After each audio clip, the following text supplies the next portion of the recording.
नमस्कार मित्रांनो, अभ्यासवाणी या चॅनलवर तुमचं स्वागत आहे. अभ्यासवाणी रोज अभ्यास रोज प्रगती. आज आपण बघणार आहोत एक खूप महत्त्वाचा current affairs topic, Iran Israel America संघर्ष. अमेरिका आणि इस्रायलने इराणवर हल्ला का केला आणि याचा भारतावर काय परिणाम होणार आहे? ही घटना फक्त बातमी नाही, तर जागतिक राजकारण बदलणारी टर्निंग पॉइंट ठरू शकते.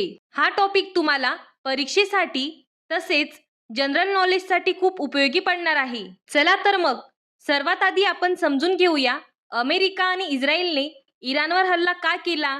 हा प्रश्न खूप इम्पॉर्टंट आहे, कारण यामागे एक नाही तर अनेक इंटरकनेक्टेड कारणं आहेत. सर्वात पहिलं कारण आहे इराणचा अणुकार्यक्रम म्हणजेच न्यूक्लिअर प्रोग्राम. इराणवर खूप वर्षांपासून आरोप होत आहेत की तो अण्वस्त्र तयार करण्याच्या दिशेने जात आहे. आता इथे एक गोष्ट समजून घ्या, जर एखाद्या देशाकडे अण्वस्त्र आले तर त्याची ताकद खूप वाढते आणि त्यामुळे इतर देशांना धोका वाटायला लागतो. म्हणूनच अमेरिका आणि इस्रायल प्रिव्हेंटिव्ह ॲक्शन घ्यायचा प्रयत्न करतात. आता याच्याशी रिलेटेड दुसरं कारण येतं दहशतवादी संघटनांना समर्थन.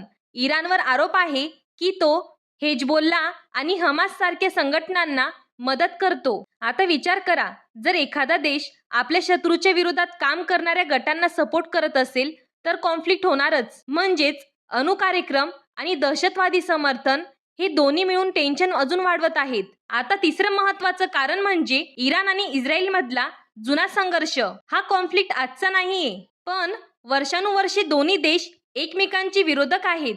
पण इथे एक ट्विस्ट आहे, ते डायरेक्ट युद्ध करत नाहीत, पण प्रॉक्सी वॉर करतात. म्हणजे काय? इतर देशांमध्ये किंवा संघटनांमार्फत एकमेकांवर दबाव टाकतात. आता आपण पुढचं कारण समजून घेऊ. मध्य पूर्वेतील सत्ता संतुलन म्हणजेच पॉवर बॅलेन्स. इराणचा प्रभाव सिरिया, इराक, लेबनॉन आणि येमेनमध्ये वाढतोय. आता नॅचरली अमेरिका आणि इस्रायलला वाटतं की इराण खूप पॉवरफुल होत चाललाय आणि जर एक देश खूप पॉवरफुल झाला तर बाकी देश त्याला थांबवण्याचा प्रयत्न करतात. आणि शेवटचं कारण नेतृत्वावर दबाव म्हणजेच लीडरशिप स्ट्रॅटेजी.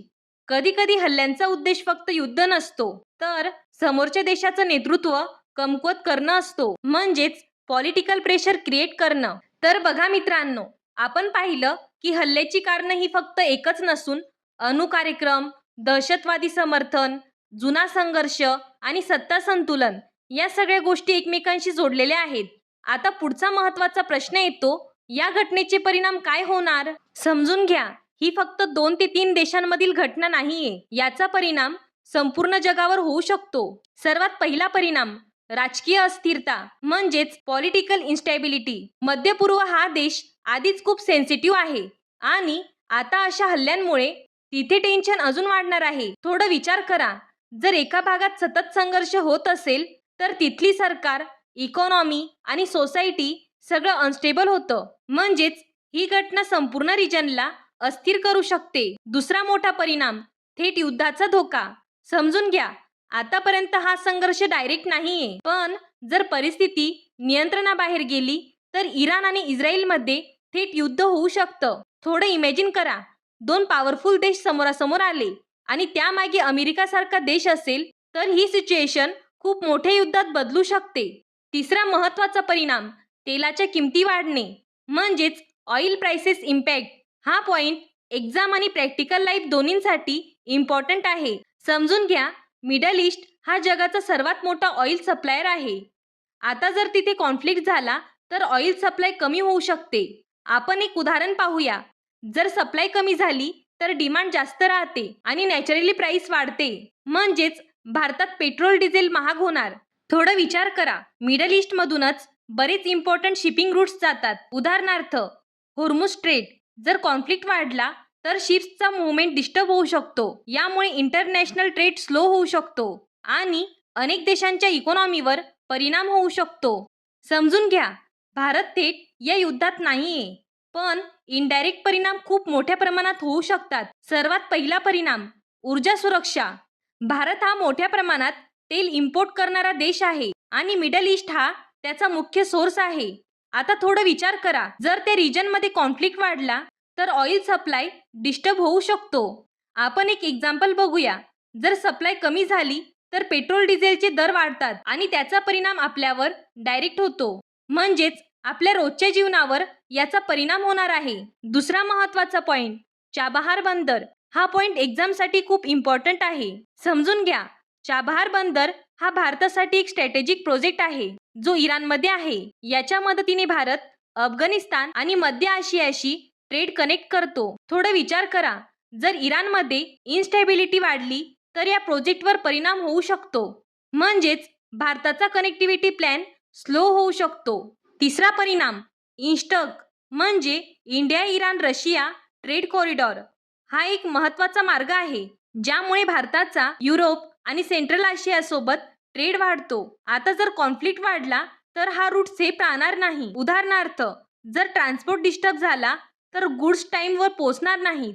यामुळे भारताच्या व्यापारावर परिणाम होऊ शकतो. आता आपण पाहूया चौथा आणि सर्वात इम्पॉर्टंट पॉइंट, भारताचे परराष्ट्र धोरण म्हणजेच फॉरेन पॉलिसी बॅलेन्स. समजा भारताचे रिलेशन्स आहेत इराण सोबतही, इस्रायल सोबतही आणि अमेरिका सोबतही. थोडं विचार करा, जर दोन मित्र देश एकमेकांशी भांडत असतील तर आपण कोणाच्या बाजूने जाऊ? म्हणून भारत काय करतो तर तो बॅलेन्स अप्रोच ठेवतो. यालाच म्हणतात स्ट्रॅटेजिक ऑटोनॉमी. म्हणजे काय? भारत हा स्वतःच्या नॅशनल इंटरेस्टनुसार निर्णय घेतो, कोणाच्याही दबावाखाली निर्णय घेत नाही. तर बघा मित्रांनो, आपण पाहिलं की या संघर्षाचा परिणाम एनर्जी, ट्रेड आणि फॉरेन पॉलिसी या तिन्ही स्तरांवर होतो. म्हणजेच ही घटना फक्त बाहेरची नाही, ती आपल्या देशाच्या फ्युचरशी डायरेक्टली जोडलेली आहे आणि म्हणूनच हा टॉपिक एक्झामसाठी खूप महत्त्वाचा ठरतो. तर बघा मित्रांनो, आज आपण पाहिलं इराण, इस्रायल आणि अमेरिका संघर्षाची कारणे, त्याचे जागतिक परिणाम आणि सर्वात महत्त्वाचं म्हणजे भारतावर होणारा परिणाम.